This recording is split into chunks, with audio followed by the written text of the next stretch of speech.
Hello everyone, আসসালামু আলাইকুম। Welcome to my channel. আজকে আমি আপনাদের সাথে শেয়ার করব রূপচাঁদা ফিশ ফ্রাই।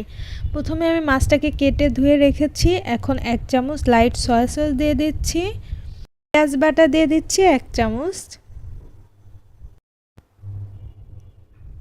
আদা বাটা দিয়ে দিচ্ছি 1 চামচ, জিরা বাটা দিয়ে দিচ্ছি 1/2 চামচ,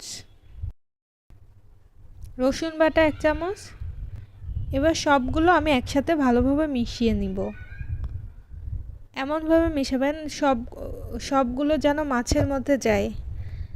আমি সামান্য কিছুটা লবণ অ্যাড করে দিচ্ছি। লবণ দেওয়ার সময় খেয়াল রাখবেন সয়া সসে কিছুটা লবণ থাকে, তাই এই পর্যায়ে লবণটা কিছুটা কম দিতে হবে। এখানে মরিচের গুঁড়া দিয়ে দিচ্ছি 1.5 চামচ মতো, আর হলুদের গুঁড়া 1 চামচ। আপনারা আপনাদের স্বাদ অনুযায়ী এটা কম বেশি করে নেবেন। এখন খুব ভালোভাবে মিশাইতে হবে এবং এনশিওর করতে হবে সবগুলো মাছের মধ্যে মশলা যেন যায়। মাছটা মাখানো হয়ে গেছে। এখন আমি ফ্রিজে রেখে দিব 2 ঘন্টার জন্য।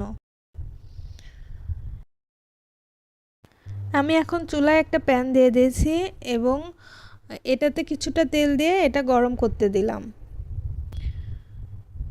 এখন আমি মাছটা দিয়ে দিচ্ছি। মাছটা দেওয়ার 30 সেকেন্ডের মধ্যে একবার উল্টে দিবেন। এবার এই মাছটাকে 5 মিনিট লো হিটে ভাজতে রেখে দিবেন।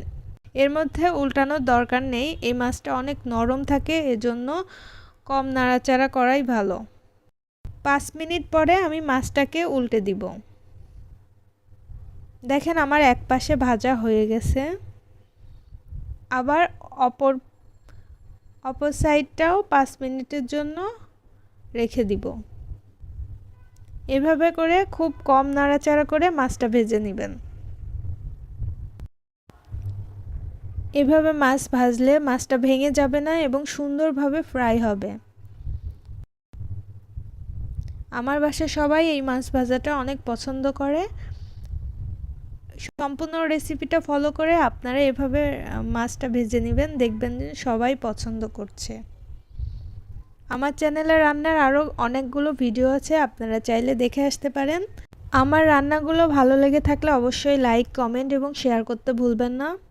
পরবর্তী আপডেট পাওয়ার জন্য চ্যানেলটি সাবস্ক্রাইব করে পাশেই থাকবেন।